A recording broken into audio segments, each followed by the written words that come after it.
I think each situation has to be looked at individually. We have a threat in Iran that grows every day, and we are right now leaving Israel to deal with it all by themselves. And that is a very dangerous situation. I am very fearful of that. I mean, when I take my shower in the morning, I actually worry about that. We cannot leave Israel defenseless. And in a situation where we have pretty much a madman who has vowed to build a nuclear weapon and use it.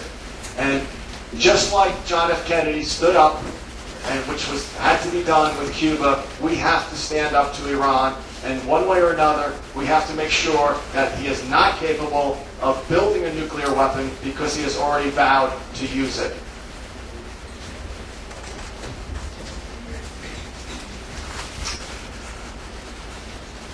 The question was what to do about proliferating nuclear weapons.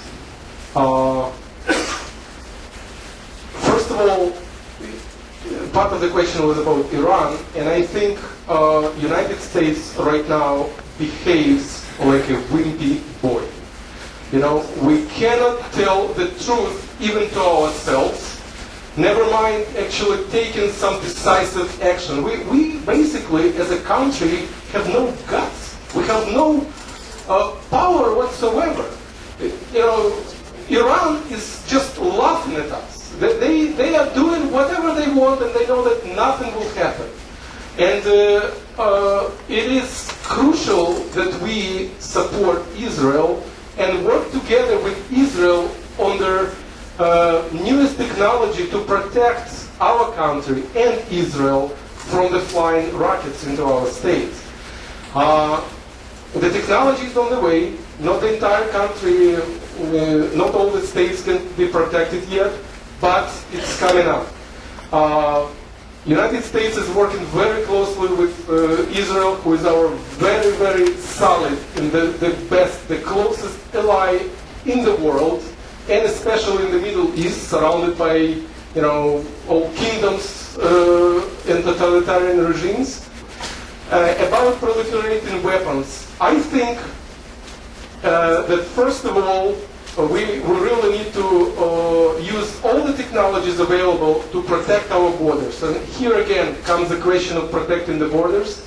We cannot allow anyone to walk with a suitcase through the Mexican border and God forbid, blow up the bomb somewhere in St. Louis or San Francisco or New York.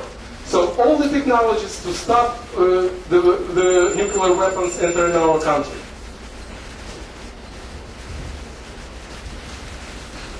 Yes, Israel is a very key and strong ally to the United States. Fortunately, we have a great exchange with Israel and militarily, and we need to support Israel as the democracy in the Middle East. Additionally, the threat in Iran, that was a question that was posed to me a couple of months ago. One of the problems that we have there is we don't have human intel on the ground. We need to get human intel back on the ground. A lot of that, I'm not going to play the blame game. The fact is, Clinton took out all of our human intel from most regions, and that really severely hurt us.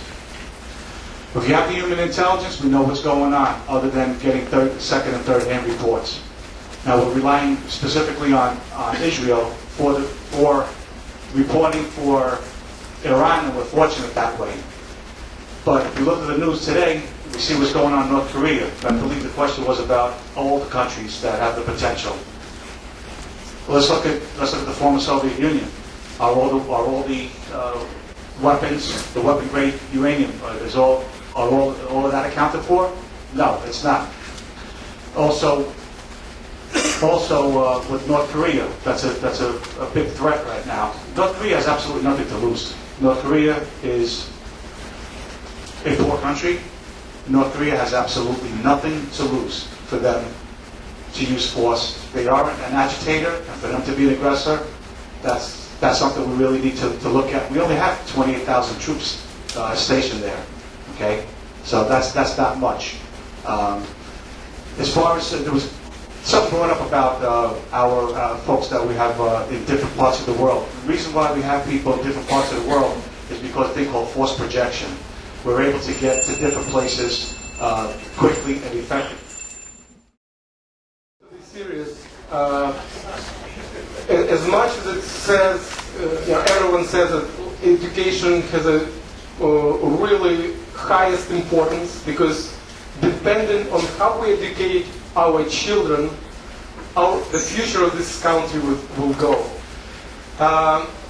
I would actually introduce, the problem with education is that on all the levels there are federal government employees and Board of Education, and I actually was communicating with the Federal Board of Education and superintendent, and I can tell you they are probably sitting in the piles and piles of laws they have to deal with. They cannot even reprimand the teacher who said inappropriate things for the boy in the class. Also, they cannot even control what teacher is saying in the class, because they have no way of monitoring that. So Department of Education is very ineffective in raising the level of education of our children. And one of the ways I would deal with it is actually voucher system and introducing competition into the education system, so that the same school would partially employ freelancers, like consultants, and allow those teachers actually compete against the union teachers, and have full feedback from the students and from the parents, and base their performance on the clear criteria and benchmarks, and see who is winning. If the freelancers are winning, then they should be given an additional chance and more seats.